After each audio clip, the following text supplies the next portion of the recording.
Good to see everyone this morning. One Aiden, Blake, Dave, Dylan, Emmanuel. Good to see you. I have to go Lorraine, old school on this one. Franklin, Jed, Jagreet, Mauricio, Patrick. Good to see you. John, Rhonda, Sarah. Glad you found everything okay in the email. Taylor, Terry. Good morning, everyone.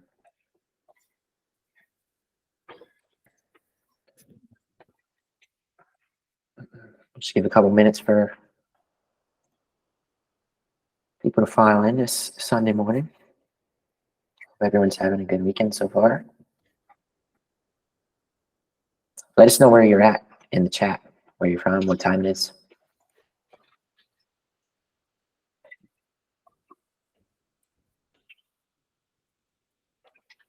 Malaysia, whoa. So you got a late call. Fort Lauderdale, nice. UK, all right. 3 p.m. Miami, nice. Texas, Missouri, okay. Omaha, Nigeria, Bristol. Worldwide.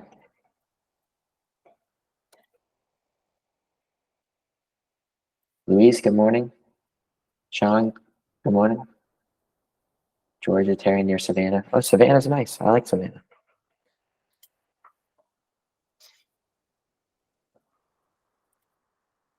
Henry, can you hear me? Yeah, I hear you. Okay, 1 second.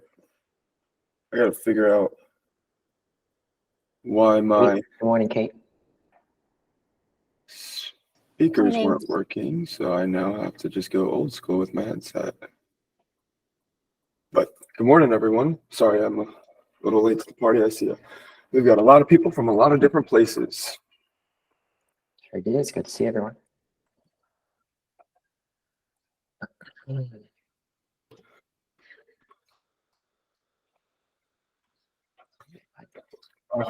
Alrighty. Let's see who we got in there. Mr. Aiden, Mr. Blake, Miss Kate, Dave, Dylan, Emmy, Florine, Franklin. Get? Is it Get or Jed? It's a cool name. Esmel, Jagret, Luis, Mauricio, Father, Ranjan, Rhonda, Sarah, Sean, Taylor, and Terry. Hello, everyone. Happy Sunday. Hope you guys had a good weekend. Jed, okay. All right. Not a whole lot. Before we get into it, I do have a little something that I want to share, because I saw this on Twitter and I thought this was really cool. So I think that this is a good idea of what to expect when you're going through your development, right? Everyone starts at the same place. And with regards to your studies, right, there's two things at hand, right? It's your conceptuals that you're trying to understand, right? So you have concepts and understanding. When you first start out, right, you are presented with all of these different types of concepts, ideas, all that stuff. But you can't, as you try to learn more information, your understanding starts to plateau out, right? You try to feed yourself more and more information, and it kind of gives this anti-paradox of the more information you consume, the more confused you get. And you want to let time take its course and not try to worry too much about having all of these concepts over your head and your understanding being beneath you. I think one major thing to think about is let time work its way out and strive to get to a point where you simplify a lot of your, concepts or models or trading plans or anything like that. And over time, your understanding starts to grow through the simplicity of knowing that you don't need every little detail, finite thing, right? You start to simplify your models, you start to simplify your understandings, and with your understanding, it starts to grow. So that was just a little something that I wanted to share before we get into the news and everything, wherever you are within your development. Wherever you are within your development, know that if you try to flood yourself with all of this information and you try to create every single, 10, 20, 30 models all at once, it's going to be overwhelming and you're not going to get a good understanding out of it. So just keep that in the back of your mind. Try to be simple with it. A simplicity approach to trading is one of the best things you can do. And let's talk about some news. So if you are new here, the first thing that we usually always talk about is the news. It is the most important thing that you need to understand going into this week or into every week, because it shows you where you need to be a participant and, more importantly, where you do not need to be a participant. So I do not trade Mondays. I always use Mondays as just a precursor for more data for the week. I let Mondays trade without me. If you have questions about why, you can feel free to reach out to me. It's one of those things where I've had great trades on Mondays and I've had my worst trades on Mondays, and I cancel each other out just by not allowing them to, I don't let Monday get to me. I don't like starting the week on a loss with like going into a trade on Monday and all that stuff. I very much. Quite a bit of audio interference, Carson. Okay, one second. Got something going on in the background. One second, guys.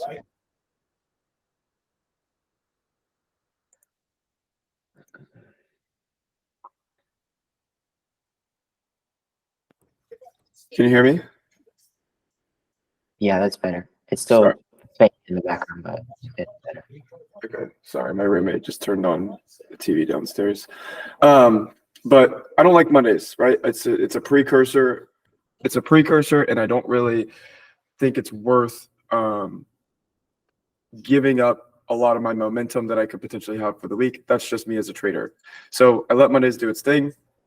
Obviously, there's no news on Monday, but then on Tuesday, you have JOLTS, right? Job openings at 10, tagged with ISM services PMI. That's about it for Tuesday. So you have stuff going on in the AM session. That's something that I would look to potentially trade. That's an area in the market that I would potentially like to see high volatility, but not too high to where it's unsafe. On Wednesday, you have 8:15. You have ADP non-farm employment change. That's prior to the opening bell at 9:30. So just keep that in the back of your mind.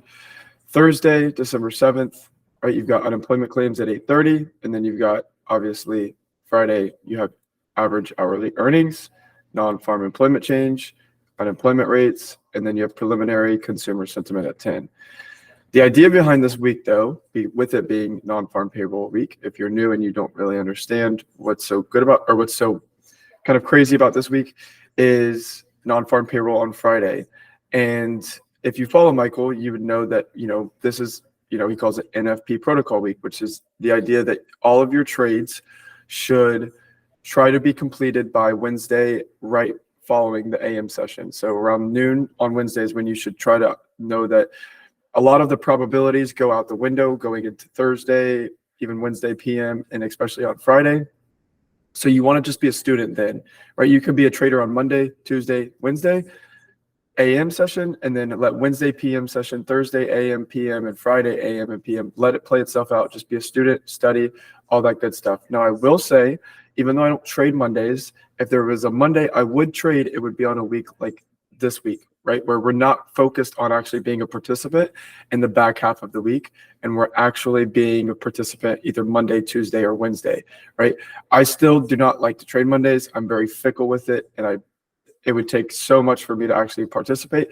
But if there was a Monday I would do it, it would be this week, on a week like this week. But I'm fine waiting, still letting Monday unfold, and then trading, either Tuesday AM, Tuesday PM, or Wednesday AM, right? So your window for opportunity is smaller, but your probabilities are a lot greater going into that. Any questions on news before we go ahead and get into some charts? Any questions on news?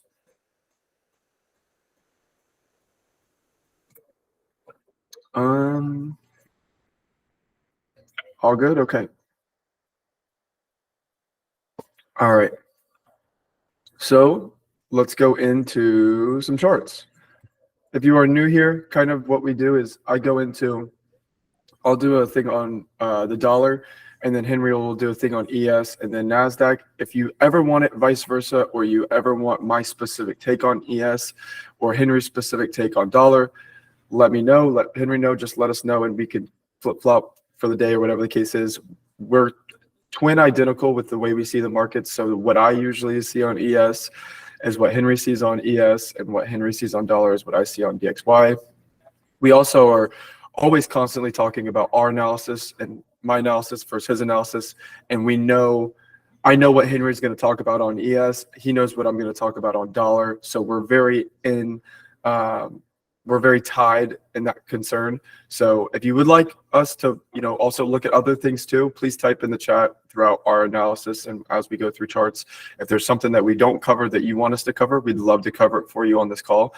But, a lot of our community is, futures and, obviously the dollar. If there's anything else though, don't hesitate. Say, hey, can you pop open this and give me your take on this? But I'm going to go ahead and go into the dollar now. Jagreet, to your question in the chat, PM session is in reference to the New York PM session. So everything is done in Eastern Standard Time, New York time.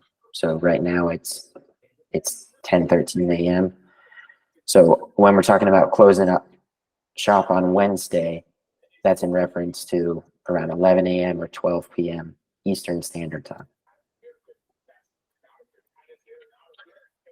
Alrighty, let me just get my bearings really quick.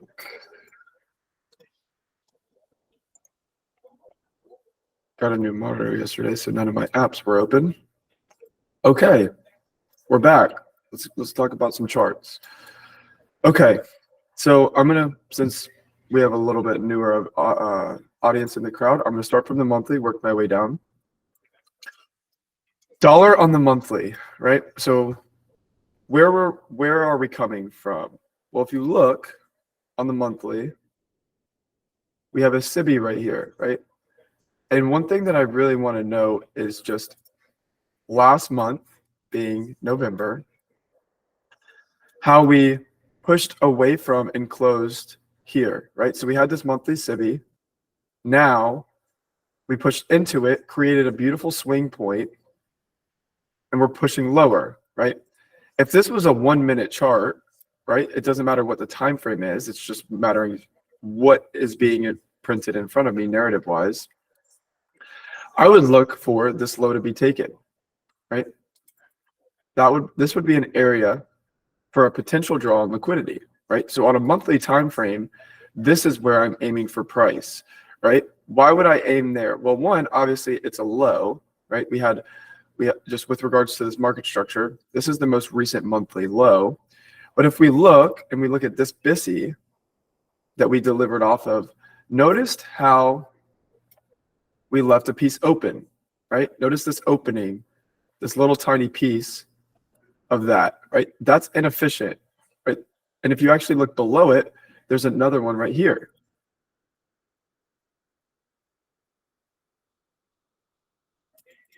Right? So you've got these two pieces of the puzzle, at least, that are imbalanced that price needs to potentially return to. Is that going to happen this week? No, probably not. Is this going to happen this month? It's probably not. It's a far stretch for that, right? You would need a monthly candle like this to get us down into that level, and I don't think we will have that on a month like December. But it's something to think about. So where could we potentially go in the month of December, right? That's the idea, is trying to figure out just on a monthly time frame what this next candle is going to paint. So if I take this off and I take this off with the idea that if order flow is bearish, which we have been bearish, right? Price is going to respect premium arrays. In this case, it's a SIBI, right? Sell side imbalance, buy side inefficiency. Price is going to push up into it. You can see a three candle, whatever you want to call it, swing point, right? You have a high in the middle with a lower high on each side. And the candle body closure, right? But what's more important too is that there was a BISI right here, right? You have this BISI right here that has now gone inverted, right? So the idea is we could potentially, if we see some form of retracement higher, right? Price can trade back up into this and use it as resistance, right? It could use it as resistance, and you could see price start to move lower, right? you could see something like that.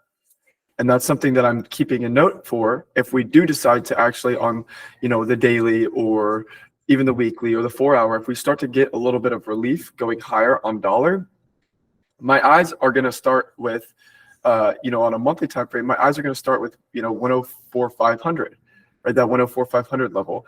I would prefer not, if price is actually pretty bearish, I don't want price to reach up to this level. I want it to reach up to this, but only the bottom half of this. I want it to stay relatively sensitive to the top half to ensure that we're actually, the sentiment is bearish. So really on the monthly, that's the only thing that I'm looking out for, is just the idea of, if we do pull up, right? Do we pull up and then go lower? Right? Do we create some form of swing point in here? Like that, right? And then make our way down into our liquidity. And if we don't, and we get back above it, right, do we use it as support? On a weekly time frame, right, I'm looking at the low and the high of the year. I'm grabbing the equilibrium of it. I'm noticing that we are now in a discount, right? What is a discount? A discount is anything below the equilibrium of a price swing, right? So from this low to this high, this is equilibrium. We're now trading at a discount because we're below it. And then above it would be a premium. Now, when we're looking at discount equilibrium and premium, I'm now sitting here and I'm looking to see what arrays lie in those fields, right? Discount arrays, premium arrays. And the first thing that stood out to my mind, in my eye, was this order block on the weekly, right? When I'm charting stuff and you see a positive, that means it's bullish, or if it's minus, it's bearish. So I have a positive order block on the weekly. One thing I can say to you guys too is, I said this in my interview with Top Stuff, but when I started getting artistic with my trades, not just trades, I wouldn't even really say trades. I would say even starting with just my analysis, my trading improved, and I think it improved because I was sitting here and I was creating what I thought was, my work, right? And with that, I encourage you to try to find certain nomenclatures with your labeling process, right? As traders, we want to identify things and keep it simple and all this stuff. So with that, find a nomenclature for you when you're labeling things that you see on the charts that are very clean, concise, that you know exactly what it is. So to me, this is very easy, right? And even if I wanted to, I could say order block high, right? Because this is the high, right? What areas of the order block are important? Well, the high, the open, the mean threshold, or the equilibrium of this, right? Those are the three main important ones when looking at an order block. Yes, you have the low and the close, but I could do order block high, right? If it was the open, I could do open. If it was the mean threshold, I could do mean threshold. So find nomenclatures in your trades or in your analysis to help aid, your narrative. So we have an order block high on the weekly that we tapped down into. Why is this an order block? It is because we have sell side liquidity in the form of lows, right? Double top. Retail thinks that price is going to go higher. Where do they put their stops to protect it, right? They put it below the double top. What does price do? It comes in and it's purging and ripping through all of those stop losses or sell stops that are resting below here, right? And then what also happens here, right? Hold on one second. If someone has a question. If you have a question, you can come in. Hi, it's Dee. Good morning. Good morning. So would the other candle also be a part of the order block? So Other down candle? this one? Yes. Yes, you could view it as that. So order blocks are very subjective in the way you want to view them. They can be singular candles or they can be sets of candles.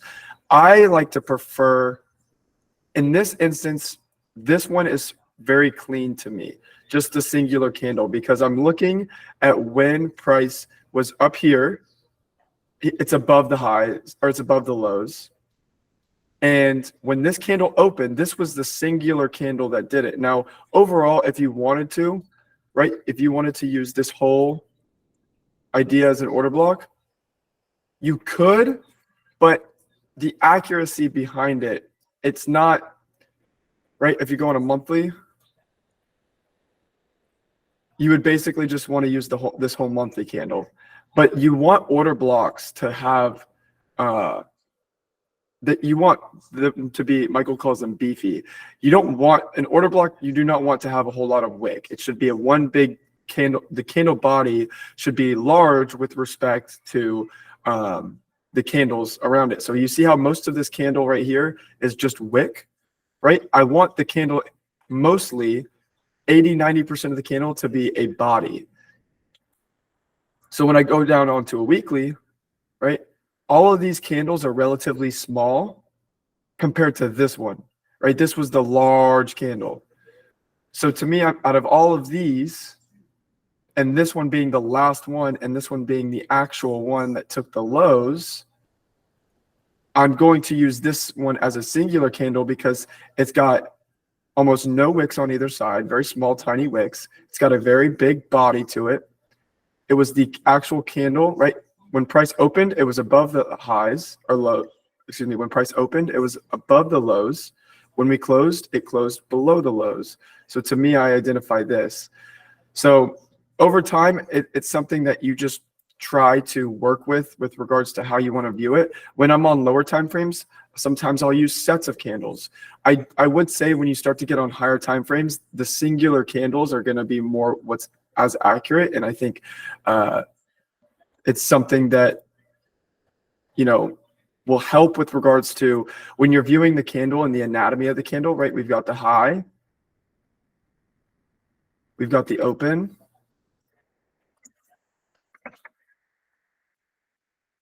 we've got the mean threshold, and then obviously the low and the close.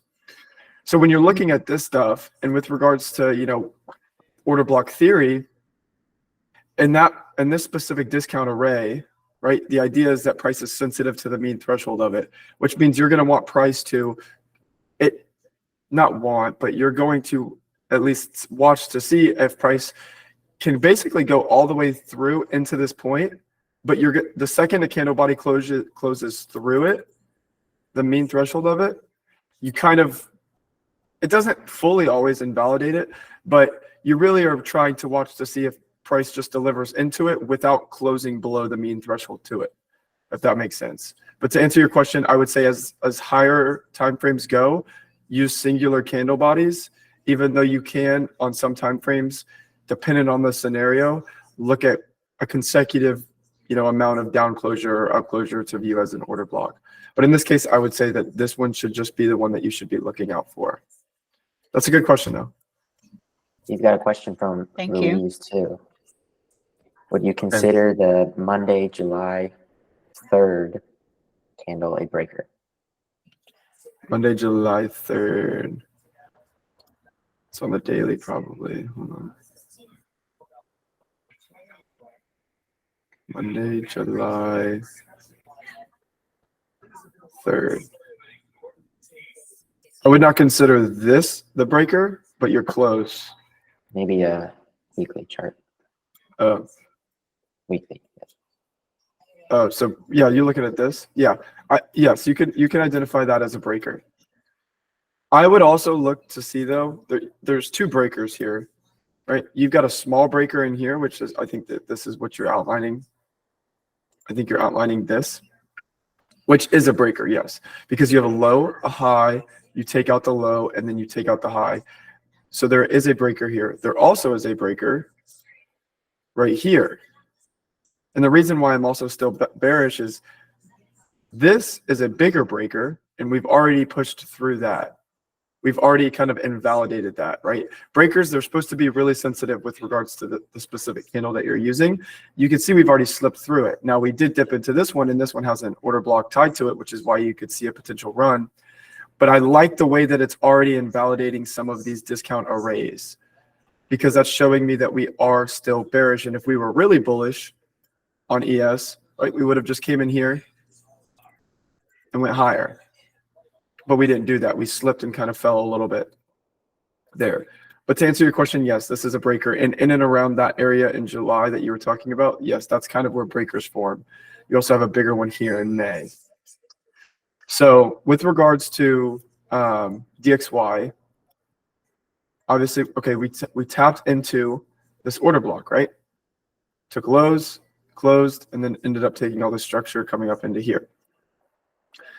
Not much more that I want to see on a weekly besides the fact of we could revisit, right? So now we're coming off of this weekly order block. We could see intermediate, bullish momentum. So we push up. Now we're kind of still below this equilibrium. But if we wanted to, we could potentially come up here for a potential retracement, right? That's an area that I could potentially see price tapping into, right? To balance itself out before going lower.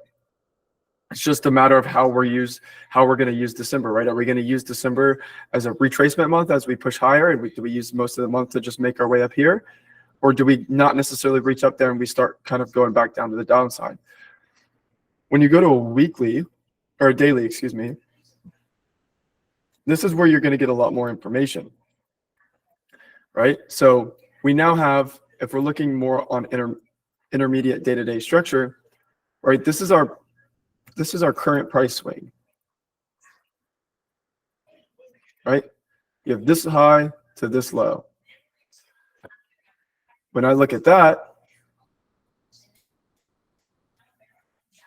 right, we had just delivered into the premium, which was also this yearly equilibrium,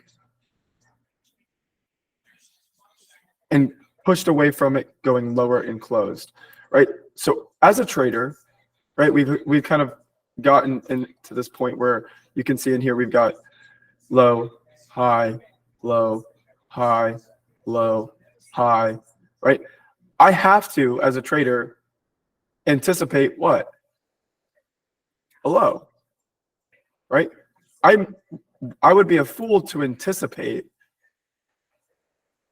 something when it's already happening. Like if I'm sitting here and this is happening, why would I anticipate price going higher? Well, there's reasoning for that, but I don't want to anticipate that, because if price wants to do it, it'll show me and it'll take a high, right? It could take this high, right? And that could be, a break in structure, right? We could go visit these areas. But until that happens, I have no reason to justify that besides that we are delivering in here, and that's okay. Until that happens, I would prefer price to just continue going lower, right? That's what price is showing me it's doing, right? I tell people all the time, trade what you see, not what you think you see, right? Just because I think I see a potential retracement up here doesn't mean I should anticipate it. I should anticipate what the market's currently doing, right? And that's making lower lows, lower highs, lower lows, lower highs, lower lows. Now we just made a potential lower high. So I should expect price to go lower. Can it go higher? Yes, but I'm not going to look. The idea is don't look up here as a trader until price finds reason to get above here. Hopefully that makes sense. So with regards to this week, right, we've already had our range right here. And even if you also get this high, right, you've got 3 different equilibriums right here from all different types of price swings. They've all pushed up into a premium and delivered away or lower, closing there. So my main thing this week, going into this week on dollar, and the way I would be watching it this week, is on a daily chart, we now have a little tiny BISI. I'm going to take this off for a second. Clear this stuff up for a second.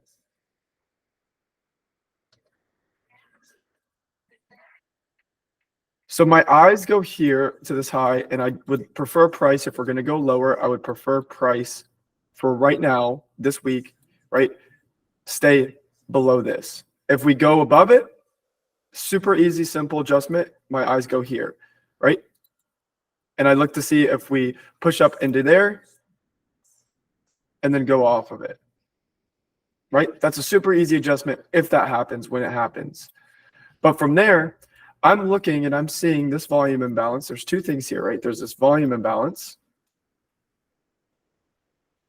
Right? What's a volume imbalance? It's when you have no candle closure in and around that level. So it has to offer both buy side and sell side since nothing was offered here. So what did we offer on Thursday of last week? Buy side. We closed that side of the gap.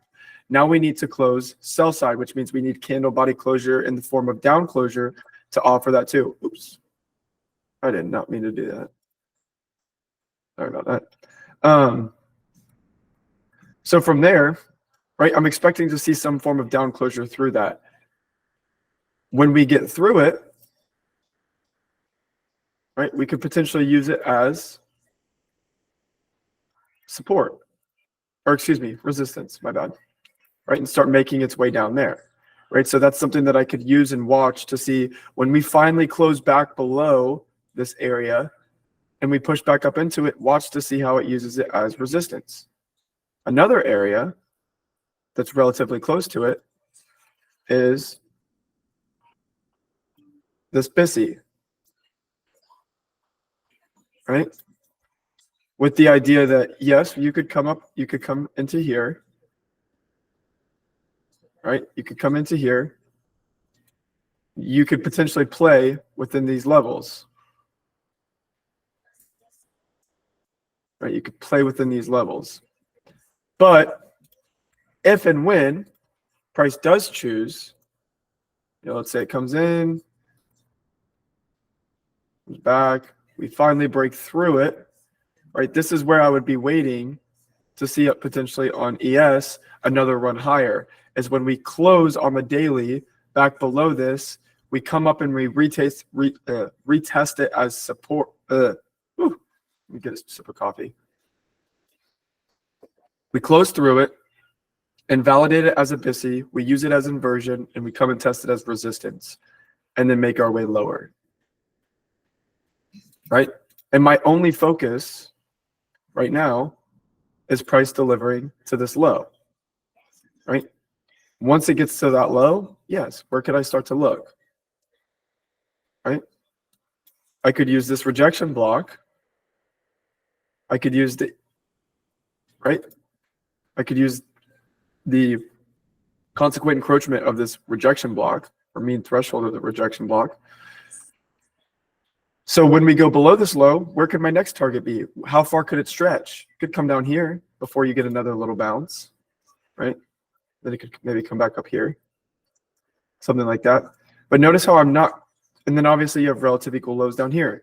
I'm not worried about this stuff right now. I'm worried about how we react within this volume imbalance, within this BISI, because that's where price is. That's where it's going to be. That's where it's going to open. It's going to be around those levels. So those are the levels I want to watch. And how we react and respond around those levels are going to tell me whether or not we're going to go lower, or if we respect it as resistance, we might come up into here, test this big equilibrium one more time, or even go higher. And if we get above this high, right, my eyes go to this high. And if we get above this high, my eyes go to this fair value gap. So I've got two clear, concise ideas of why the price could go higher, why price could go lower. I favor price going lower, but I am a little bit more neutral on dollar just for the sake of why? We're delivering off of this weekly order block, right? So I understand that price now has the potential obligation to go fill the other side of inefficiencies, which would be this right here. But even though it has a potential obligation to do that, current market structure has me following still lower prices. There's been no break in structure. Until there's some form of break of structure, there's no reason for me to try to anticipate that, because if I'm anticipating price to go up here and it just keeps going down there, then I'm just lost. And the move's happening in front of me and I'm just anticipating a retracement that may or may not be needed. We might have another question. Come on, Ismail. Hey, question. if you go on to the weekly on dollar, so you see that right under that where you highlighted the order block, there's that inversion fair value gap. Is that considered a balanced price range right now? This one? Yes. Yes, I see it. I see it as one. I view it as one. Yeah. I view this as balanced because when I come in here and I look at this, I'll delete some of this stuff too. Because when I come in and I'm looking at this area on a daily, there's nothing, right? There's no fair value gap. And on a weekly, right, you have very clear sell side, very clear buy side. And as I look, even though, yes, it is an imbalance, and it is an imbalance on the weekly, right? To me, I weigh it as a potential balanced price range because when I click into the daily, I don't see anything. There's not a single fair value gap in any of this that is like not filled, if that makes sense. So yeah, I see it. See how, you know, price has this, you know, I'm going to draw this part out. We come down, very sharp and aggressive. But then on the way up, even though it wasn't as sharp, right? People view balanced price ranges as this, like just as much as you went down, you go just as much and as quick as you go up, which is true to some extent. But even this run higher, right, was this actual significant run, but it was more of a healthy run. And that's still there. This still is a balanced price range. So yes, I do think that is a balanced price range. That's a good catch.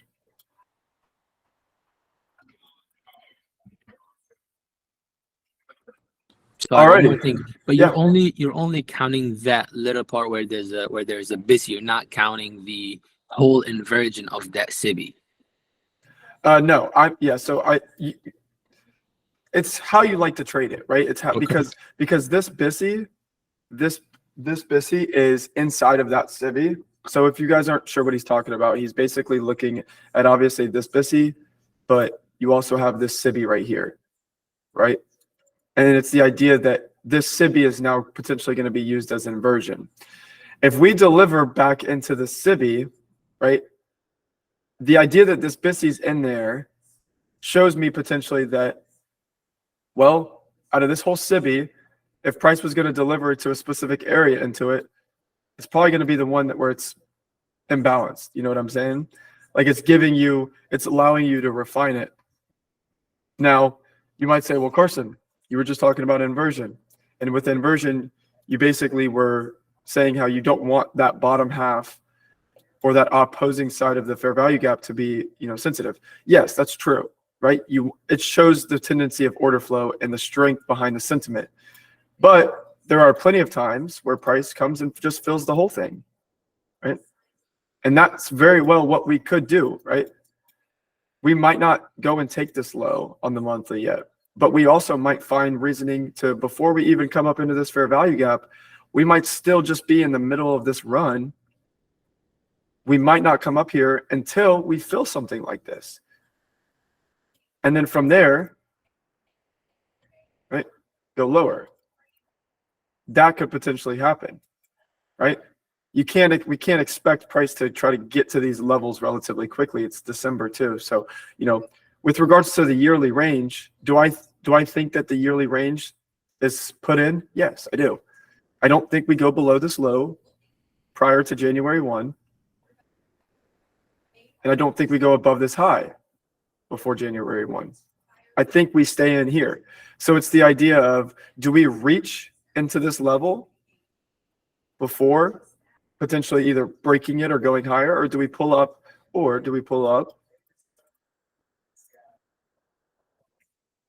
into here, right? Or do we push up into here and then start to go lower? And we just use this as kind of like a speed bump, right? A couple things to note there. All good questions, all good questions. Let me make sure I got most people done. Can you make a SIBI and BISI smaller as you go lower in the time frame? Yes, yeah, it's just refining it, right? But the thing is when you do that, when you're going to try to make those, when you're going into those BISIs and SIBIs and you're trying to refine them, keep an eye on those higher time frame ones, because what's key is so let me show you, right? So if I were to go in here and use this SIBI or this one, let's do this one. Hold on. Let me make sure you guys can see it on the daily, right? If I were to go in here and use this SIBI and I go in on a daily, right? That doesn't match this. But what I could start to do is if I went on a 4-hour, right? One thing I need to note. So what I'm saying basically is you want to keep note of the key levels of the fair value gap, right? So I would say, what are the key levels, right? You've got consequent encroachment, the SIBI low, and the SIBI high, right? All those 3 levels are important. So I would keep these 3 on my chart, go in to the area, see if there's anything, right? Go into another area, see if there's anything. Go into another area, see if there's anything. Aha, right? On that lower portion of the weekly BISI, what is there? There's a 4-hour one right here, right? You see what I did there? So now this one would be important because yes, on the 4-hour, there's a full SIBI, but on the weekly, right? I'm using that level on the weekly, that important level on the weekly. And seeing where areas line up with it. Hopefully that makes sense. Okay, that's about it from me with regards to dollar. Henny, are you ready? Yes, I am. I put out a poll as well. If you haven't answered it already, you should be able to see it if you click that little activities button in the bottom right of your screen. Just trying to get a gauge of who is familiar with these concepts we're discussing about already, because I want to make sure that when we're talking about them, that everyone is able to understand. So please do fill that out if you see that there. And I will go ahead and jump into ES and NASDAQ, and then we have a request to look at crude oil as well, so we'll do that.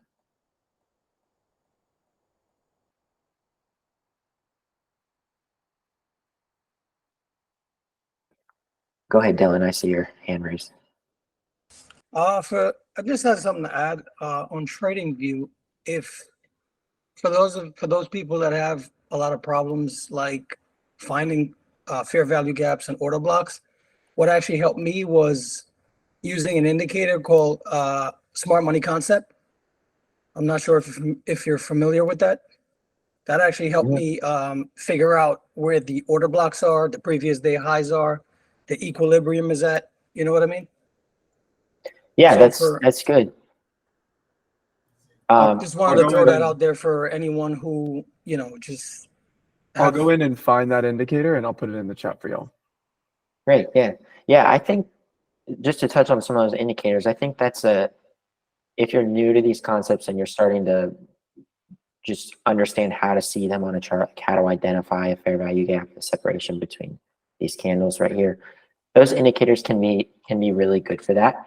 But as you start to recognize them yourself and be able to see them with your own eye, it's good to move away from utilizing those kind of things, because Correct. all of those indicators are coded to just see a specific thing in the chart, but they don't factor in any sort of discretion or understanding of what's actually occurring in the price action. So like, for example, not every down close candle is a bullish order block. Not every up close candle is a bearish order block.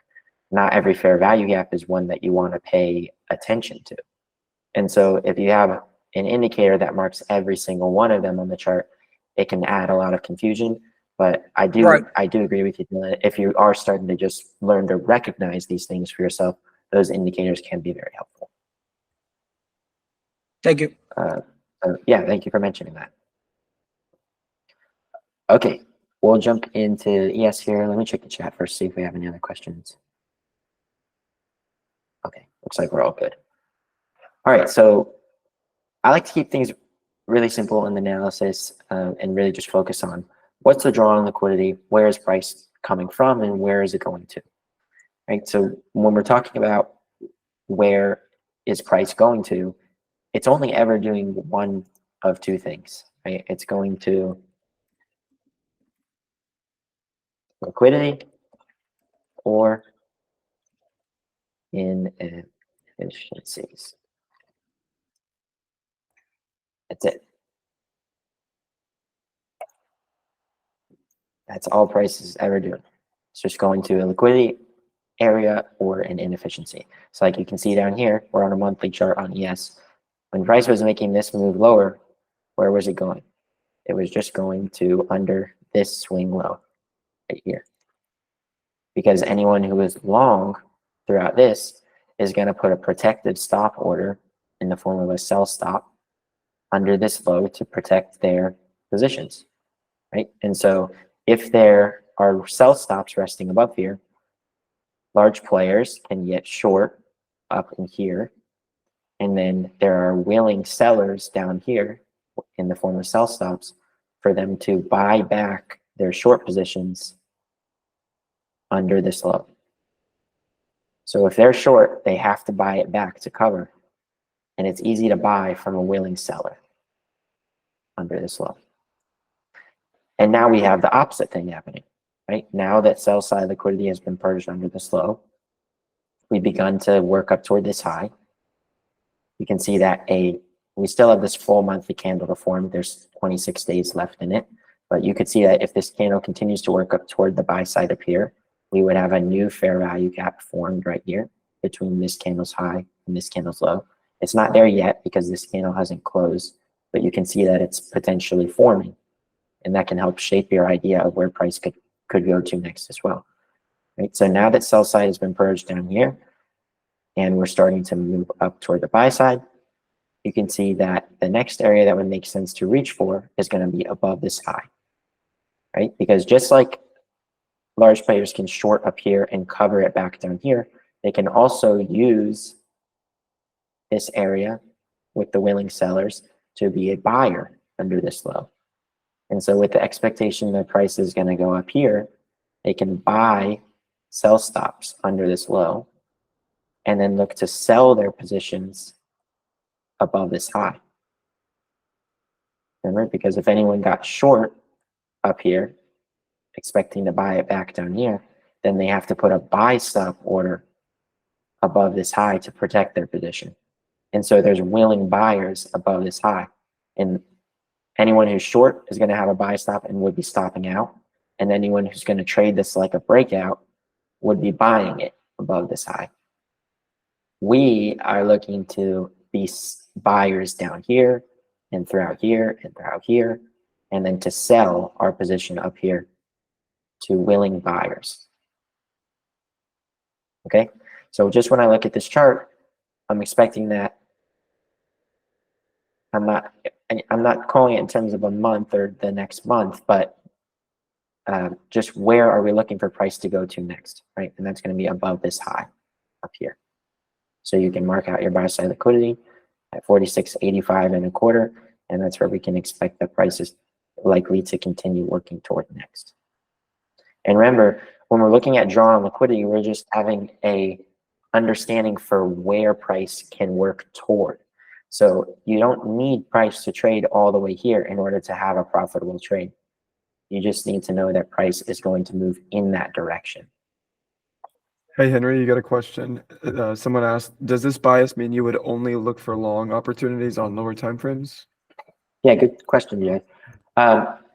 You don't have to only look for opportunities in that direction, but generally speaking, if you have a higher time frame bias from the week, the monthly, the weekly, or the daily chart, your higher probability opportunities and your larger range opportunities are going to be when you take trades in that direction.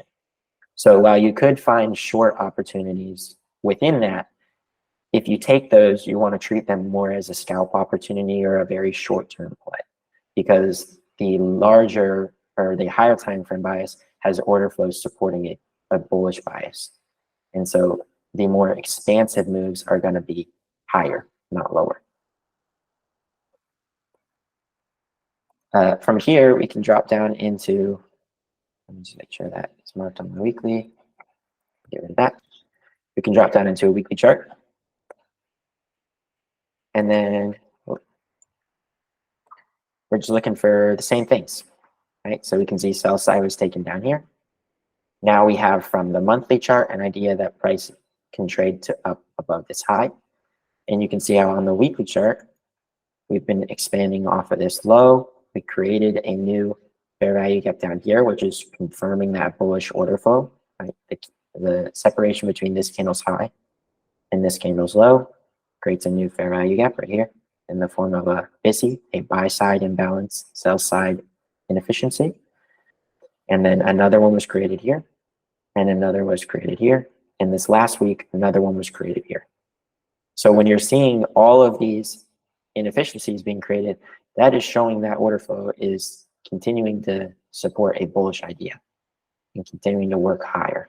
And if it's going higher, the only thing that it's going to be doing is it's going to be reaching above an old high here and here for liquidity, or it's going to be going to an old inefficiency, like right here.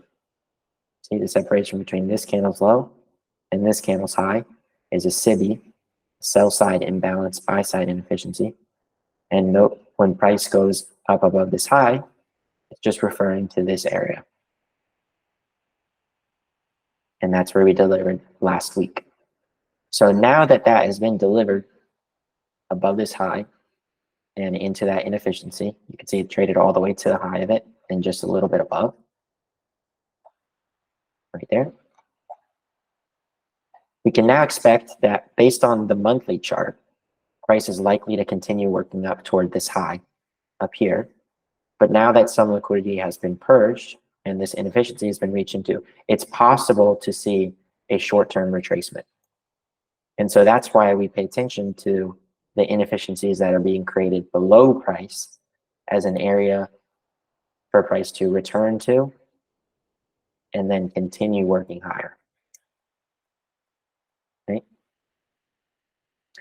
I will say that as we get in closer proximity to the drawn liquidity, which is buy side above here, as we get closer and closer to it, the likelihood of a retracement becomes lower, because the way the algorithm works is it's designed when it gets to areas of liquidity to reprice quickly to those levels.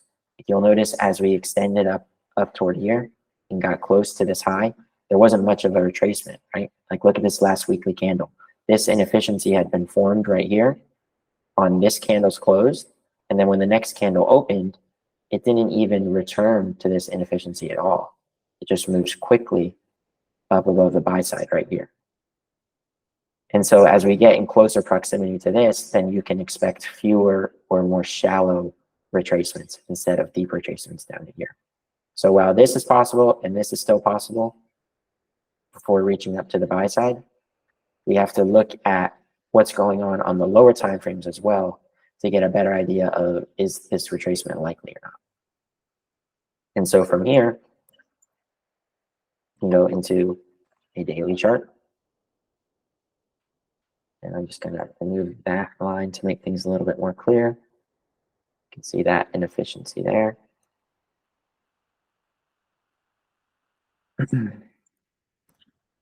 And then here, oh, hang on, let me mark these so that they translate.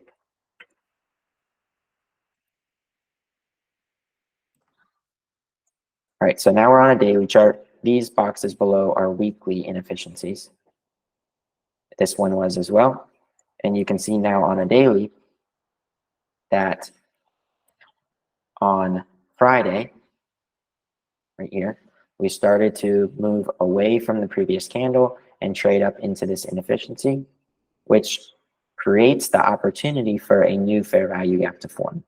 It hasn't formed yet because we would need another candle like that to form first, which would leave a separation between this candle's high and this candle's low. So there's no fair value gap yet, but there's the opportunity for one to form right there. And so if one does form there, then that continues to support the bullish order flow, and we could just trade into that fair value gap and then work up toward the buy side. If we don't see one form, like if Monday happens and it closes all the way back into Thursday's high, like this, then there would be no fair value gap.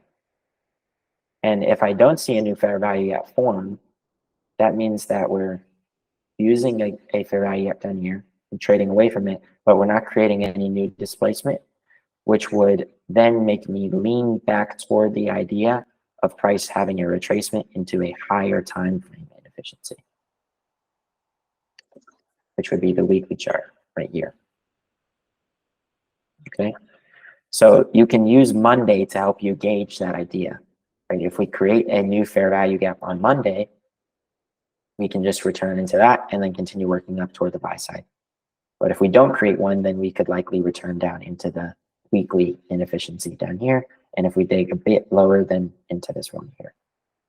And you'll see as we're reaching up higher here on the daily chart, what are the next areas that we can reach for if we just continue to push higher? Well, we already traded into the weekly inefficiency. What do we have on the daily chart? We'd have an old high right here. So there's going to be sell stops above that high. So that's the form of buy side liquidity right there. So price can reach above this high. There's also this SIBI right here on the daily chart, and you include the volume imbalance in that as well. So there's this full inefficiency from there to there. And what I would do is, since this has already traded into a portion of it, you can take that and you can refine it to there. So this is the next area for price to trade into. And then when the algorithm is looking at areas of inefficiency like this, it's referencing, it breaks it down into the midpoint and quarters, and then each of those can be quartered as well. So if you take your fib, you can put it on the high of that inefficiency and take it down to the low. And then if you put on your 0.5 and your 0.25 and your 0.75, like that, that can give you price targets for where price will likely reach to next, right? If we go to the buy side right here, then it can next reach up to the quarter level, and then the midpoint or the consequent encroachment, and then the upper portion right there, which is inside that volume imbalance. And then ultimately, remember that we're looking up here on the monthly chart. Does anyone have any questions about this? Agree? What does the November 16 candle going into fair value gap mean?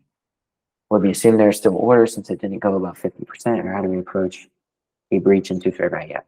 November 16. November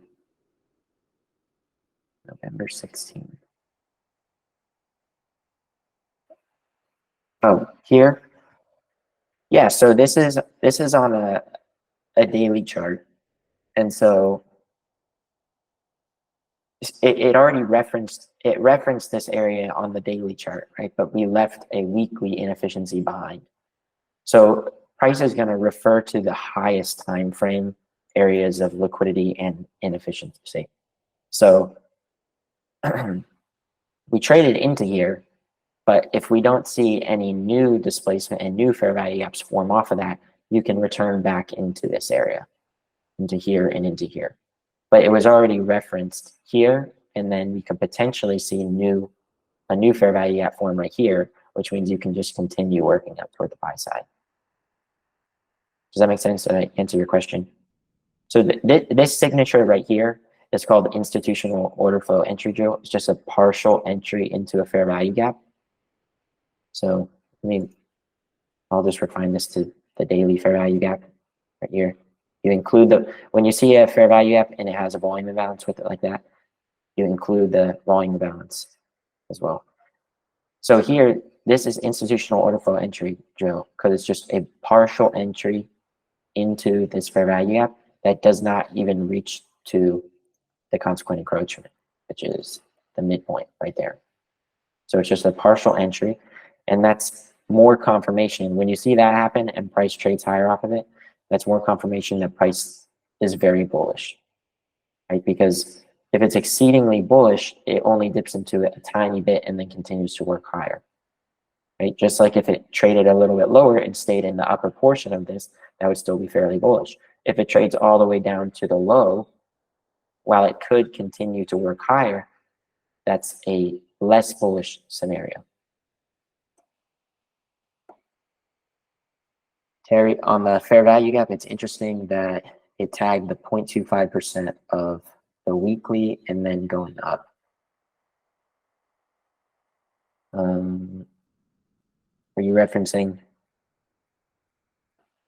I'm not sure which one you're referencing, Terry. Maybe you can clarify.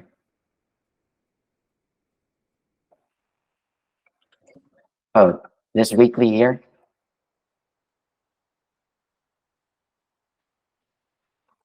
Yes, okay.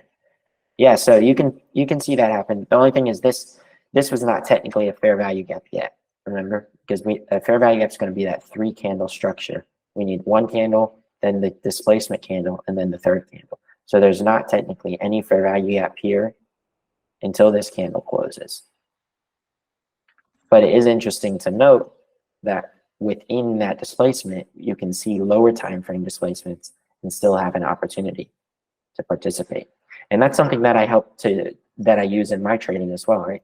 Because sometimes when you're seeing displacement and a clear run toward a specific draw, like liquidity above here or this inefficiency, then you can start to anticipate the formation of fair value gaps. And so here, if we have this first candle and then we have this large displacement candle up here, and we're expecting price to trade up here, we can almost begin to anticipate formation of a new fair value gap right here. And so if a new gap is going to be created, that means this candle would either have to consolidate, trade higher, or trade a little bit into here, but leave a portion of this open. And so then you can look into this area in here and see on a lower time frame what could potentially happen. And so that's where you get that, right? That little dip into there and then continuing to work higher. Any other questions here on ES? Thanks, Chip. Hope that makes sense to everyone. Any last questions? If not, I'll go into NASDAQ, which we have a very similar thing taking place on here.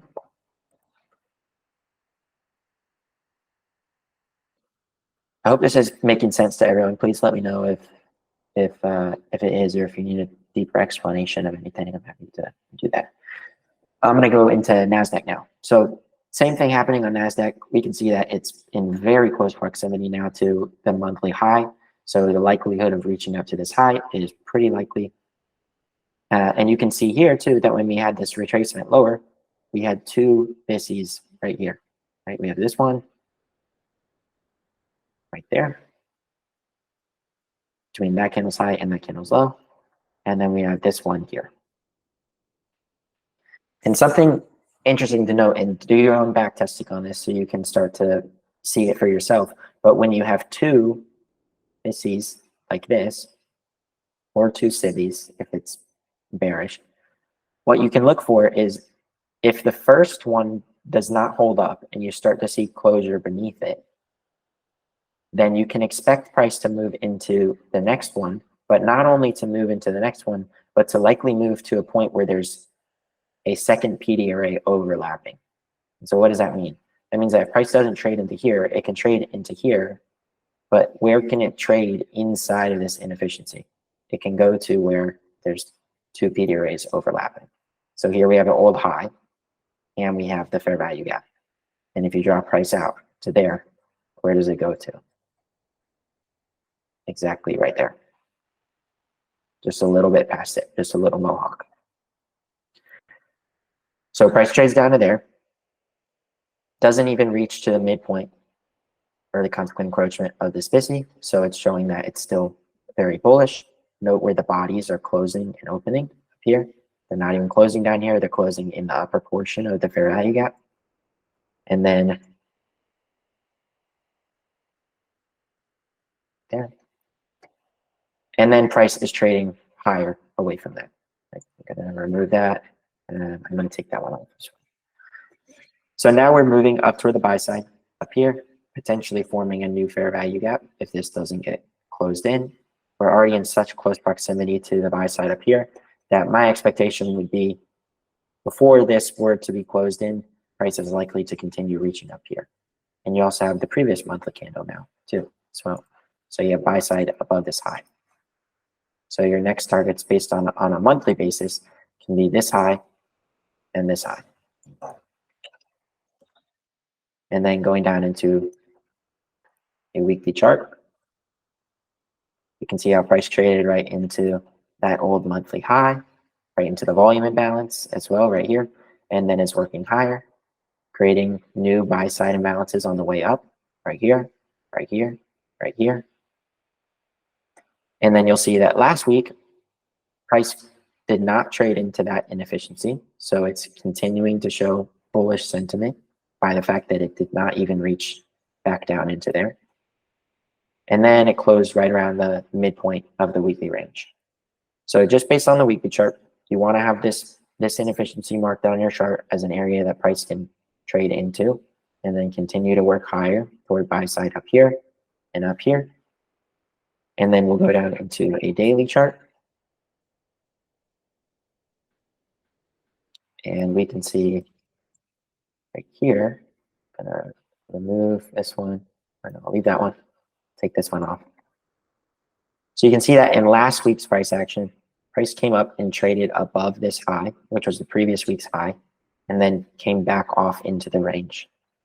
And so what's different between NASDAQ and ES is that on ES, we're continuing to see that potential displacement to the upside, whereas on NASDAQ, we traded down into this daily fair value gap right here and worked off of it, did not create any new displacement. Notice how all the candles' wicks are overlapping with one another. And then trading back lower. And ES finished higher on the week, but NASDAQ had yet to purge that Wednesday high. And so NASDAQ has a higher likelihood than ES of returning into the weekly inefficiency. It doesn't have to. Right? We could see a large expansion on Monday and just reach right up toward the buy side and up here.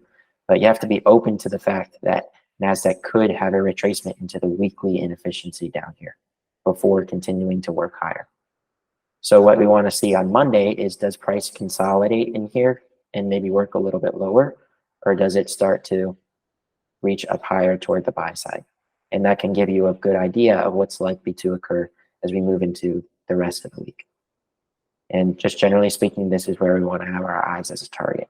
So you'd be looking in this area and in this area for opportunities where you can enter a long trade. So you're buying with the expectation of selling higher up here and up here. And remember, this is just the draw on liquidity. So it's just where we're expecting price to reach toward. It doesn't have to reach all the way there in order for you to have a profitable trade.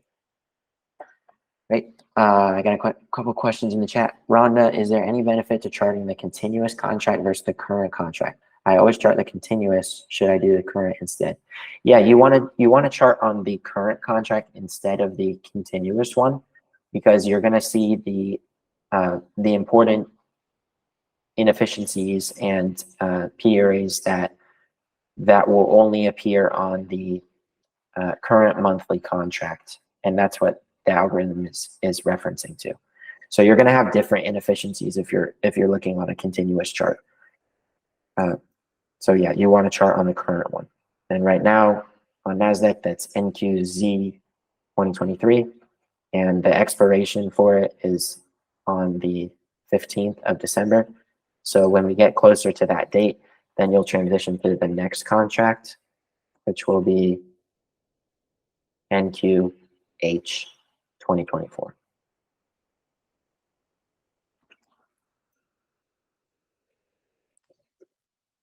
Blake, yeah, sure thing, Rhonda.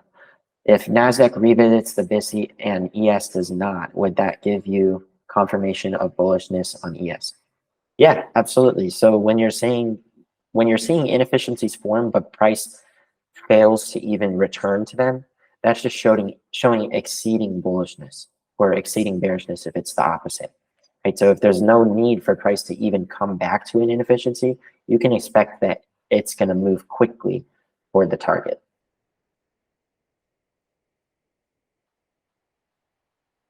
Any other questions on NASDAQ? Great, glad that makes sense. Okay, cool.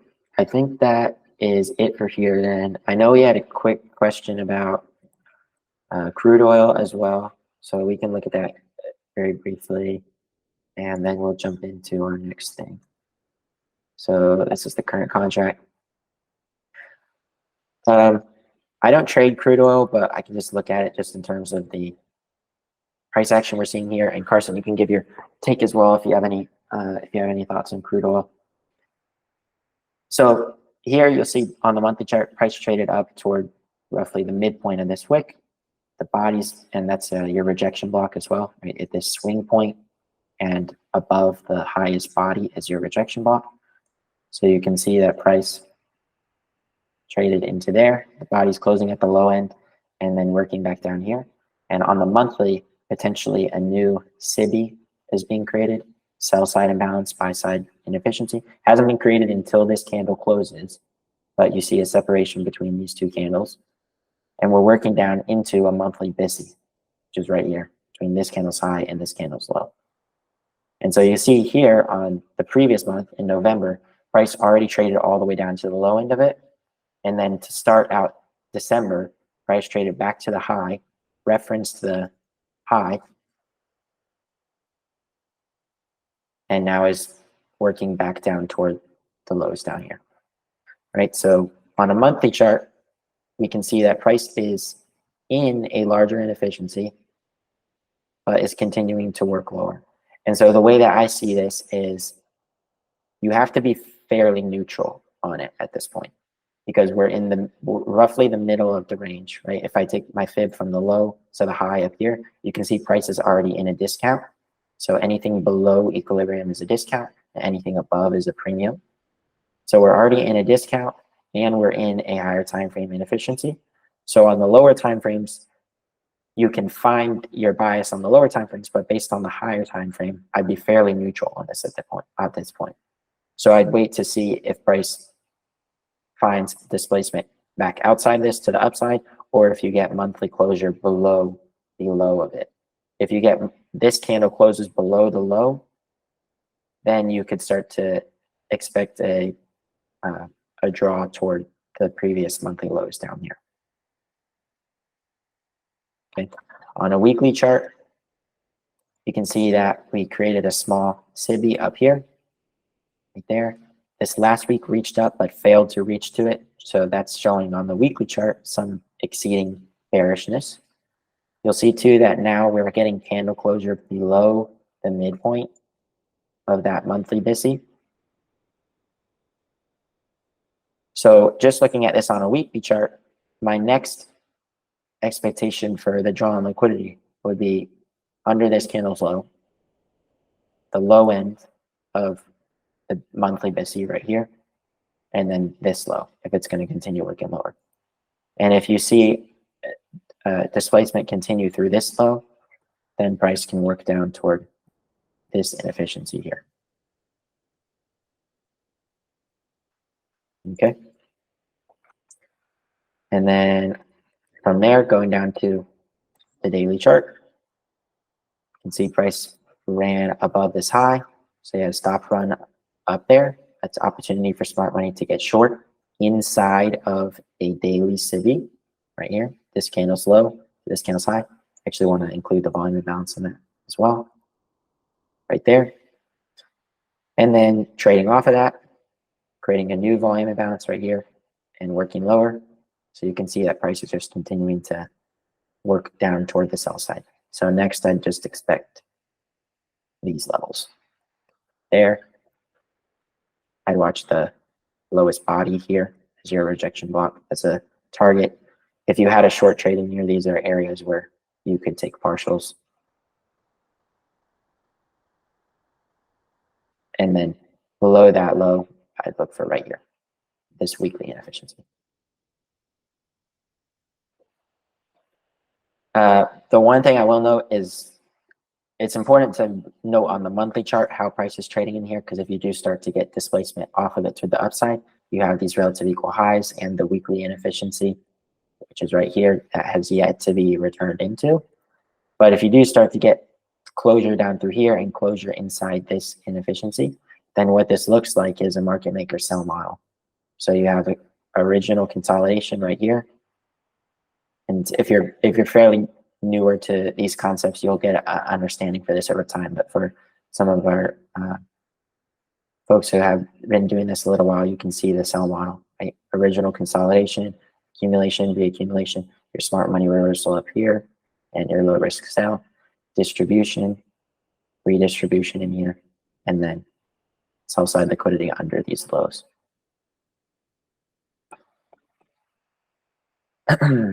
Okay.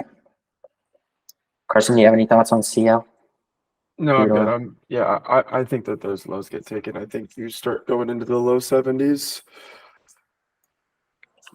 Oh, good there. Technically, All right, though, cool. I mean, you outlined all the right stuff. All right. All right. Any last questions on these things? Before Oh, before good. we go AD, do you have a into question? yeah, so now basically on this call, we'll go away from the charts and we'll go into the trading exercises and kind of review the last trading exercises, some submissions we got, and then go over this week's trading exercise. So I'll go ahead and share my screen. And I'll kind of talk over it, and then I'll give Henry a chance to kind of talk over it. That way you're kind of getting both of our feedback on the submissions. So we go here. We're looking at training exercise 14. So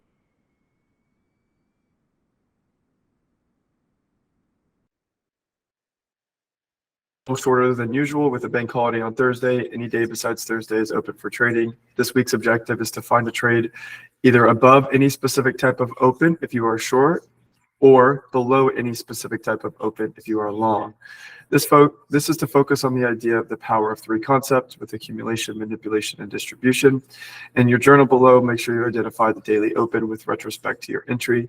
Also, and I guess this could also be any open that you might have used. Also identify all three stages of AMD. Please outline the setup on your screenshot or in your journal submission. Be sure to include the specific open that you identified. And if you're trading with a higher time frame bias, what time frame are you trading and what are you targeting, whether it be internal, external liquidity or inefficiencies. Obviously keep the same balance that you had the prior week. And it's up to you guys to obviously calculate the lot size or contract size. So you want to obviously buy or sell either above or below any specific type of open. Make sure that you are trading on any day but that Thursday bank holiday, which is Thanksgiving for the US. And then obviously 2 trades maximum. So if you're in current profit, you risk 0.5%. If you win your first trade, stop. If you go break even or lose your first trade, risk half of that 0.5%, so 0.25%. And then obviously if you're currently in drawdown, risk 0.25%. If you win your first trade, stop. If you go break even or lose your first trade, risk 0.25%. You target at least 5 handles on ES, at least 10 pips on Forex, at least 20 handles on NQ. You're obviously allowed to move to break even, and always make sure you use a stop loss. And then these are all the journal credentials. Right, so we'll start with Mr. Allen. Here's the idea that he had. Right, you had buy side liquidity with this kind of sell side of the curve, buy side of the curve idea. Right, here's the 1 hour idea. So he had a 1 hour fair value gap right here. Price pushes higher, leaves this long wick. Right, what does retail see that as? Retail sees that as resistance. They see it as selling pressure. Price just comes right back into that 1 hour inefficiency, taps into it, and then he has this internal liquidity that he's aiming for. Couple things to note too, right? He said this is the trade that didn't work, right? We told you guys to be as transparent as you can about this, and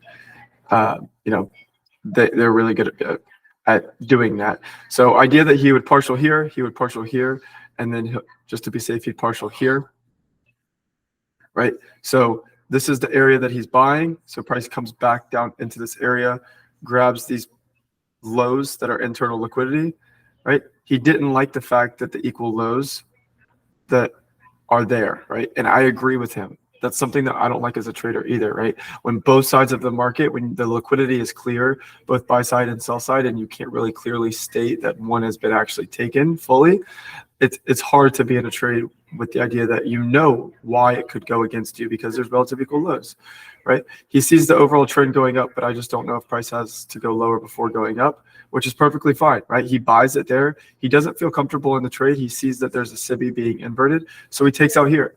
It's perfectly okay. That's perfectly fine, right? He has all the obligation in the world to sit there and take out and profit with the idea that, hey, we didn't get displacement through here, right? He wasn't able to quite get that partial out. Price starts moving away back lower, right? I'm going to go ahead and I feel comfortable with my profit now. It's not showing me exactly what I want as a trader, and I know why price could go lower, so I'm going to take profit. Great. This is something as a trader, right? That's that instinct behind it. Let's go ahead and read what he basically said. It took me about 1.5 hours, which is a little too long.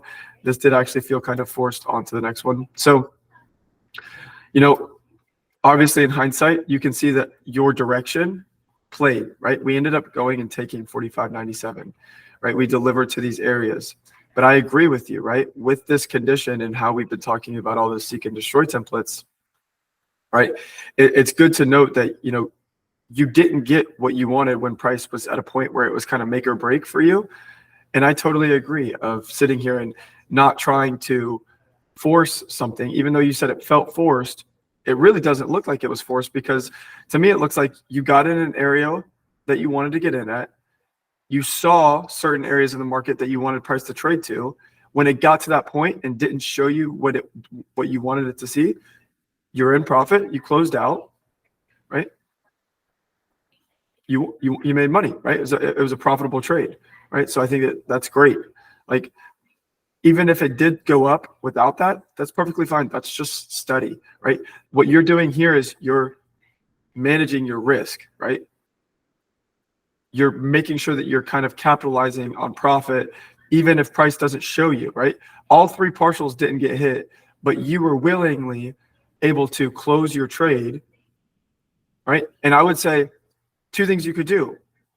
It does no harm to do what you did and just close out, but also if you're willing to see price through a little more, yes, you can move your stop up below the SIBI, right? You could do that. Now you're potentially giving up a little bit more profit, and that's the risk appetite that it goes trader to trader, right? Whether you're the trader that wants to at least just move their stop and profit above or below the SIBI to see if it does just come in here and then go higher, or you just say, you know what? I would have really liked to see price displace through this high at least. I didn't get that. I'm okay just taking my partial here. It's perfectly fine. Both scenarios yield profit, right? One a little bit more than the other, but overall profit's profit. Good trade, Alan. I know that obviously it's not the outcome that you wanted, but the way you managed it to me is a win. All right, Ms. Kate, full transparency. I sat in on both of Carson's live sessions today, and he saved me from getting whipsawed in the chop in the morning and provided me with a bias in the afternoon. When I hopped on the afternoon stream, Carson had a similar idea in ES that bolstered my confidence. She was bullish. The narrative was that the 10 a.m. 1 hour candle completely filled the 1 hour BISI in the optimal trade entry. This coupled with what Carson was saying on stream, sometimes when price falls in Asia, London, into New York, it can find a bottom in the late morning and bounce in the afternoon. Gave me confidence that we could be seeking some liquidity above. I was thinking that the newly formed 4 hour SIBI could be the draw, right? So she's looking here on a 1 hour time frame. She sees this range, right? That Monday forms. She's got premium. She's got discount, right? She's got a 1 hour BISI. Right, and I don't know if that's the same one that Alan had talked about, but 1 hour SIBI, she's got obviously these relative equal highs in here, right? You see the eye, she's kind of, that's where she's looking. Here's the trade idea, right? So candle closure above the BISI with a BISI is strength, right? You closed outside of this BISI, creating a new BISI that shows strength. The entry and discount, but not quite OTE, right? So it didn't quite get to the optimal trade entry, but it did give her an area in this BISI in discount for a potential trade. Emotions, not too many emotions, just waiting to see before the trade, not too many emotions, just waiting to see if price would get to my area of entry. During, very calm because I was watching Carson's stream and didn't feel any need to panic. I had a moment of indecision when price got back to the top of the range just prior to FOMC. I wondered if I should have collapsed the trade then and there, but decided to let it play out. I'd already moved my stop to the low inside the breaker by then, so I figured it was 50-50 whether price could push up any further. Felt a little FOMO after seeing price start to push back up, but I'm glad I didn't push any buttons. I just used the position tool and TradingView to mentally enter trades to quench that thirst to trade. I love that. I love that, Kate. Price action was pretty terrible soon after my exit, so I'm glad that I didn't get lured back in. Overall, happy with it, right? So she's got here, New York PM, 47 minutes of the entire trade, 2 contracts. First contract was 2.2 RR. The second one was 1.94. So looking at in and around that 2 risk to reward, which is great. P-Day race, she's got a 15-minute order block and a 1-minute fair value gap. She used the open at the 10 a.m. open and the 1 p.m. open. She was drawing on the 4-hour SIBI low. That was her draw on liquidity. Her stop was a 1-minute swing low. She took 1 parcel, and her break-even time was at 134. Right, so price comes down into this level. Look at this BISI right here. Great execution, buying on this down closure, right? She's buying as price is going lower. And then she has the idea that price is going to return back into these areas, but she notes that, you know, FOMC is approaching. So she's identifying, is this something I want to sit through? Right, she moved her stop to break even after she closed above, after price had closed above the latest fair value gap and previous high. Right, so once we kind of start making our way through here, you can see where her initial stop was. She shows how she tails it beautifully, right? Allows herself to get stopped out here, perfectly fine, right? She was able to take profit here, and she got stopped out in profit. That's perfectly fine. Great trade. And I think I got you won while I was live streaming that day. But if I can remember correctly, I took losses that day. So great trade, way to navigate it. Hope, you know, obviously I was able to help where I could, but even with regards to just trading in general, you know, you walked out with a win. I don't even think I walked out that day with a win. So props to you, Kate. You've been killing it. Good trade, girl. Emmy, emotions. Before I was neutral going into the trade because it met all the criteria and I was, oh wait, actually, hold on, Henry, anything here? I'm so bad at that. Anything you want to touch on any of these? You covered all my top points. Great trades, great learnings on both. Okay. All right, so Mr. Emmy, emotions. Before I was neutral going into the trade because it met all the criteria I was anticipating before the entry. I felt a little bit emotional during the trade because it retraced heavily and nearly hit my stop, but I was also holding for the daily high, but I didn't feel confident anymore and closed the trade at 1 to 2 above Asian highs. After, I felt relieved after my trade, and I thanked myself for how I managed my fears during the trade.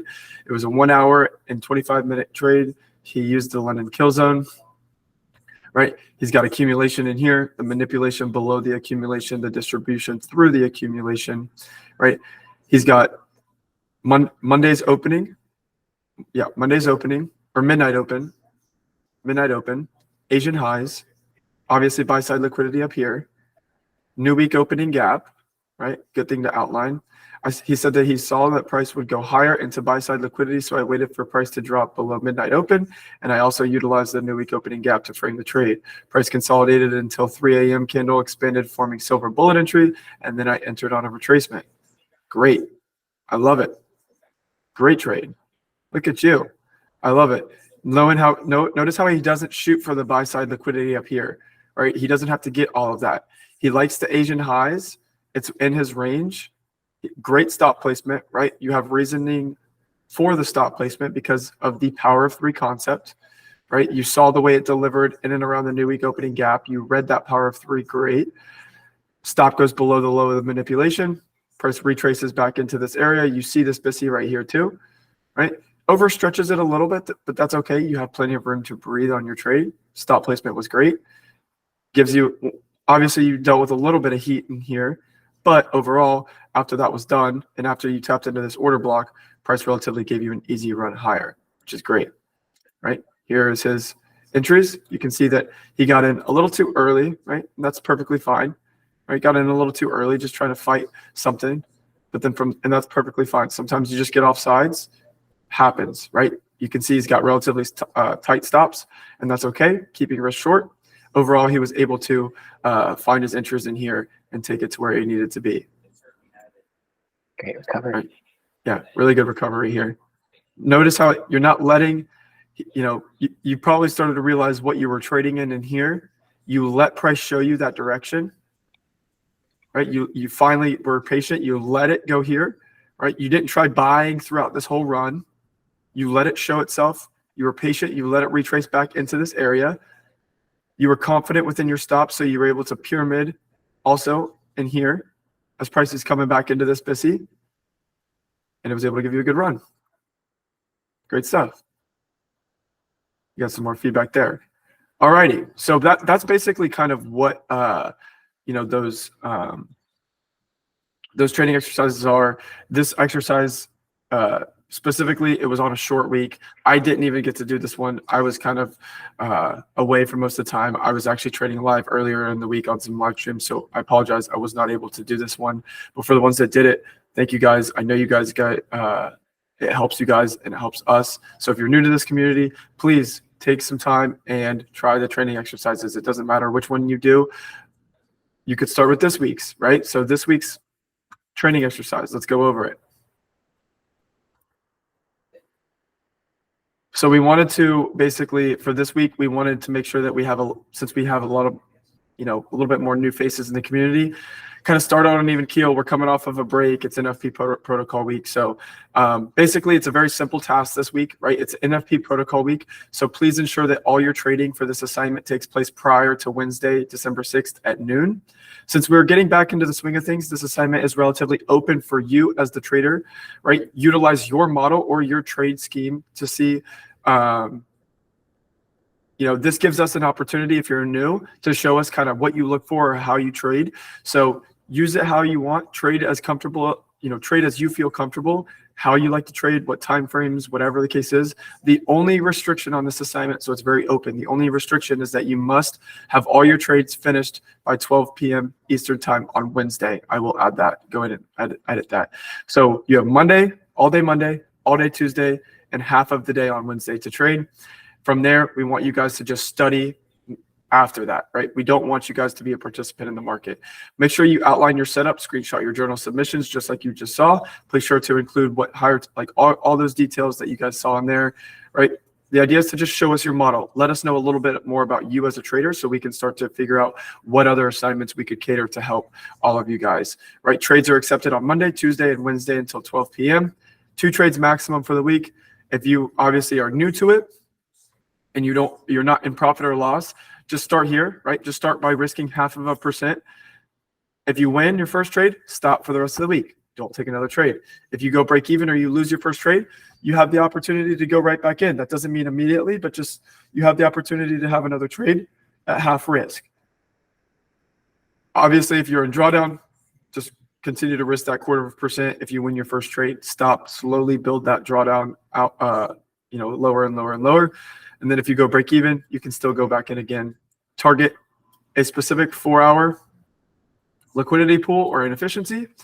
At least do 5 handles on ES, 10 pips on Forex, 20 handles on NQ, and let us know if you're trading anything else. We'll add some stuff. I know that we looked at oil today, so we'll go in and add some credentials there. This is just the least threshold that we want you guys at least taking something or all of it, at least, if you're new to it and you want to start with 5 handles, start with 5 handles. We at least want you to gain, that's that minimum threshold, right? 5 handles on ES, 10 pips on Forex, 20 handles on NQ.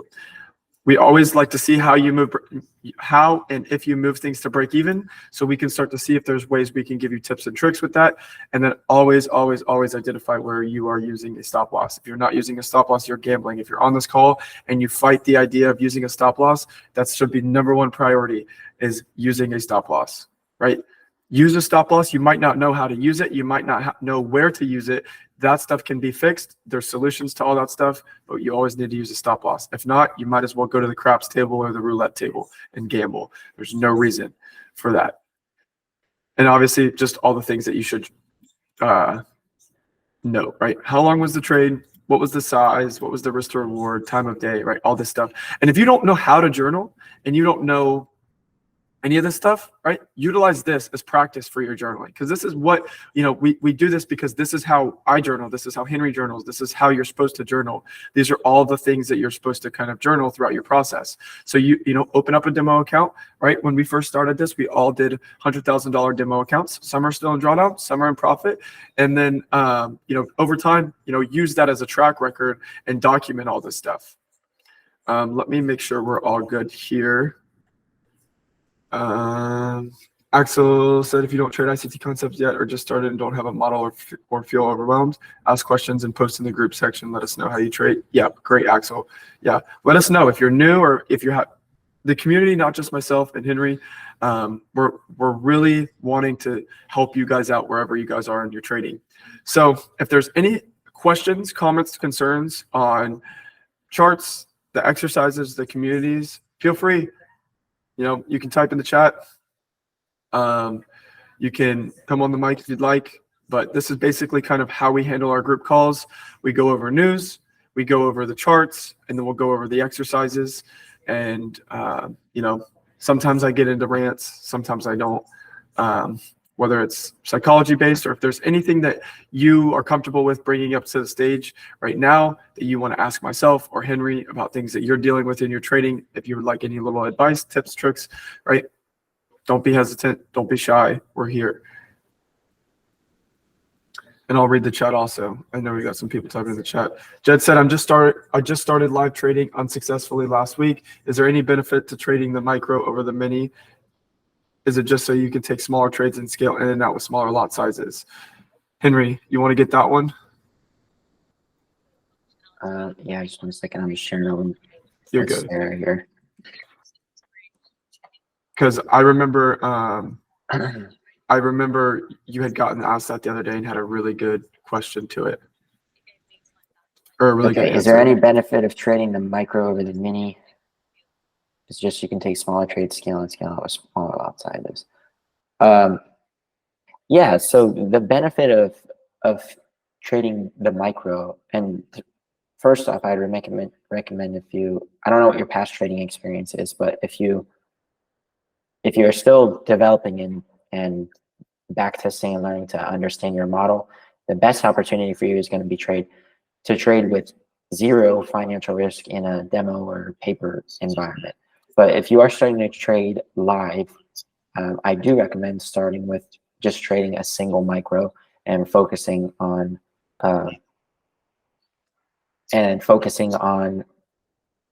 just how you can trade toward the draw on liquidity. Because when you're trading with one micro, you're reducing your risk on the trade, the actual financial risk, but you're also reducing your emotional attachment to that trade.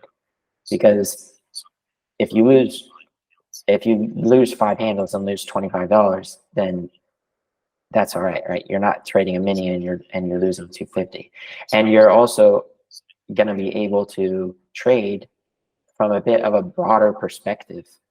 Maybe trade on a higher time frame a little bit, or use a little bit of a looser stop to actually allow your trade to work. Because if you're trading with too much size, a lot of time that leads to rushing the stop or pushing it up prematurely without allowing the trade to actually work, because you're concerned about the risk on the trade. And so you just don't want to put yourself in a position where you're emotionally impacted by the dollar amount if it's a winning or a losing trade. And so the best way to do that is start with just trading a one micro. I hope that answers. Chad, let me know. So yeah, that's basically a call, right? Every Sundays we get on here at 10. Sometimes it goes a little, it's supposed to be from 10 to 12, around 2 hours. Sometimes we go a little over, sometimes we go a little short, but it's around that threshold. Let us know, right? Hopefully this was insightful to you guys. If you guys have any comments, questions, concerns, feel free to still ask. Now if you can reach out to myself, other individuals in the community. They'd love to help you just as much as myself and Henry. They actually, I can say from experience over the past couple months, they have slowly been able to actually kind of find more and more and more and more, and are continuing to find more and more of themselves. And I know that they're willing to help also. We all are trying to get to the same table at the end of the day. So hopefully this stuff was insightful. Hopefully you guys like this stuff. We would continue to like to see you guys join the calls, ask questions. We'd like to keep up on your development, and so we can see you guys grow. That's about it for me.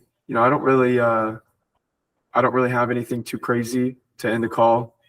Just trade safe this week. It's NFP protocol week. Make sure that you guys are just focused on whatever you need to be focused on that week. Don't try to do too much. Don't try to do, don't try to be great. Don't try to thrive, right? I tell people all the time when you're doing this, don't try to thrive. Don't try to be a thriving trader. Be a surviving trader. Try to survive, right? Go into it with the idea that you're a student to the game, and you're going to let the market show you more and more each day, each week about yourself, right? The way you interact. I'm going back to that graphic that I pulled up in the start of the thing is, right, there's two things throughout your learning, right? It's your understanding, and it's the concepts that you're trying to understand. And there's going to be that gap at first where the understanding is a lot less than what is in front of you.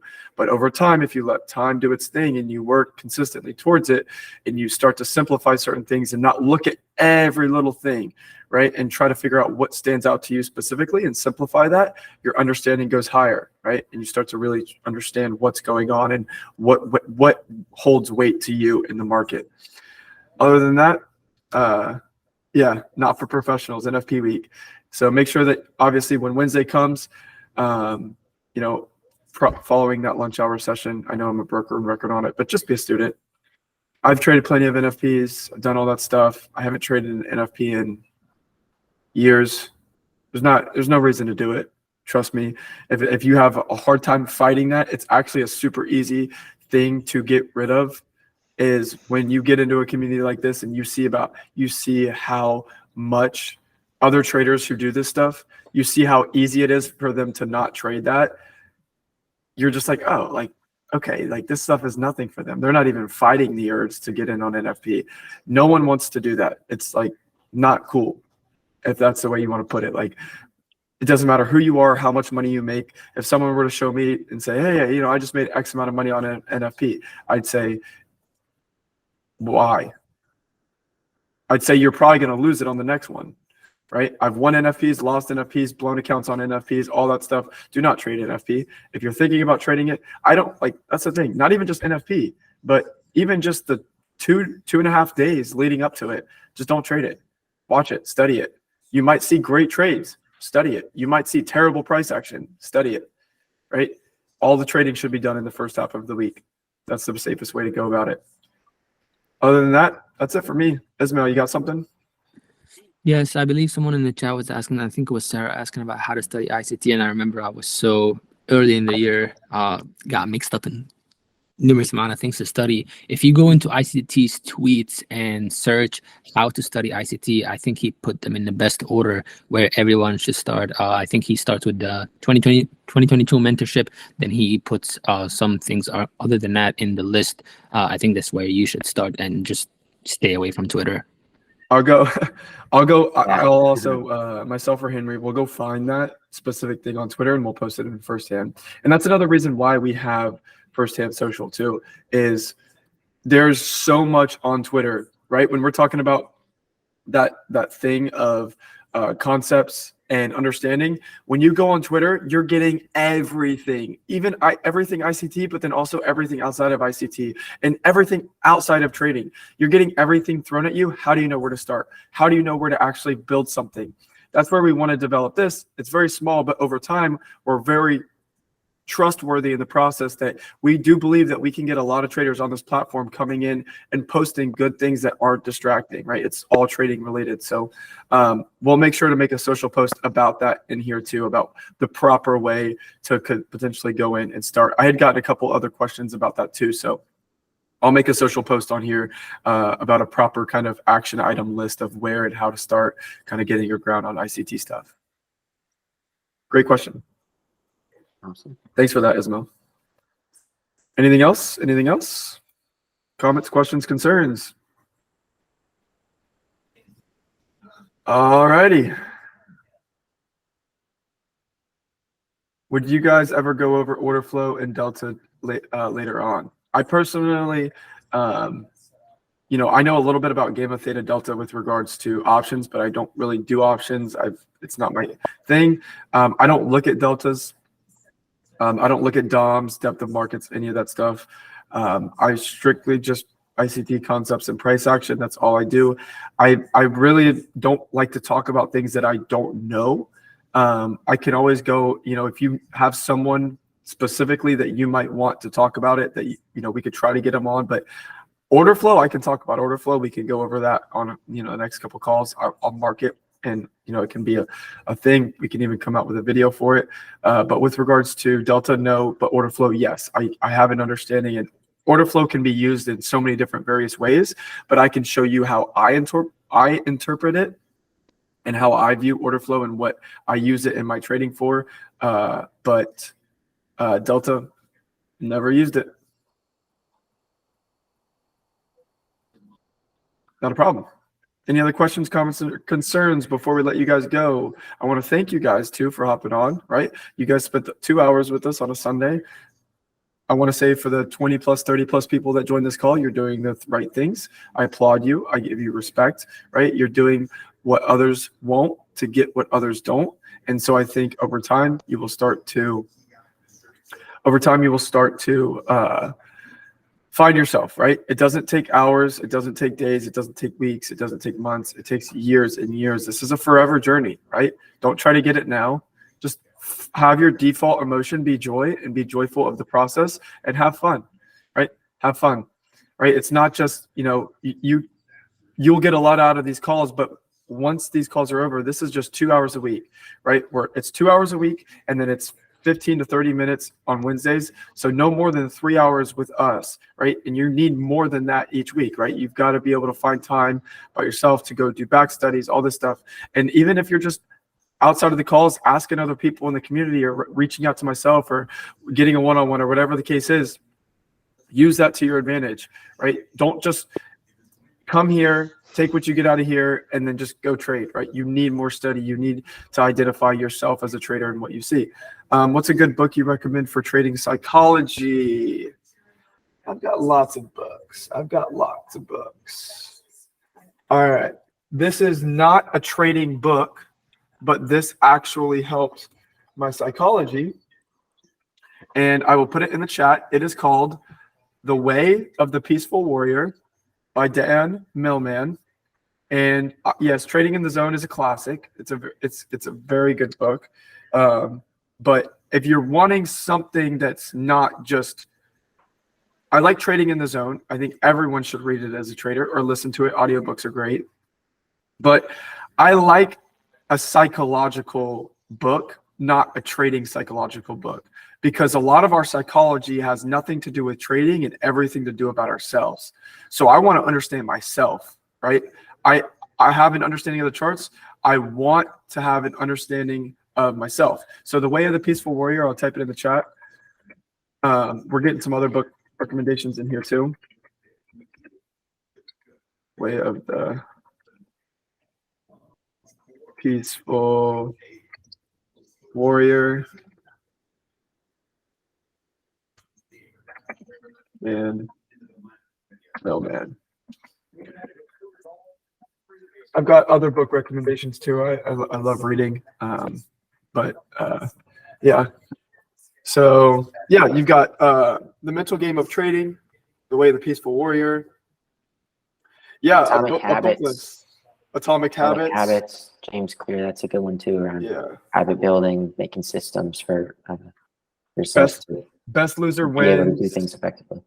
Best loser wins. Ego is the enemy. That's actually a really good idea, Sarah. We'll go and add an area in the forum where people can put book recommendations, and they can even Great just idea. do little kind of summaries. Power of Now was nice too. That's what Jigrit said. I'm gonna mark that down. We'll make sure the next day or so we get something up in the forum for book recommendations, because I love books too, and some of these books I haven't even read, and I'll order too. So. Other than that, that's about it for us, guys. I mean, Henry, you got anything else? That's it from me. It's just great to see everyone today. Alex, Lots of new faces. I appreciate the engagement and the questions. That's what makes these calls really meaningful, is when you all come on and ask questions, because it's a learning opportunity for you, but someone else may have the same question as well. And when you step up and ask something, then we can all learn together and continue to grow our knowledge of these markets. So thanks everyone for being here. We'll have a regular midweek review on Wednesday. Any other calls this week? I think that's it for this week. So we're back on our normal schedule. Wednesday night midweek reviews and Sunday 10 a.m. calls. So this is the same time. We'll have these every weekend. If this is your first Sunday call, we do these every weekend at 10 a.m. on Sunday. That's Eastern time. And we hope you keep coming back. Appreciate you guys. Enjoy the rest of your Sunday. Take it easy and make sure you trade safe this week. Much love. Thank you. Yep.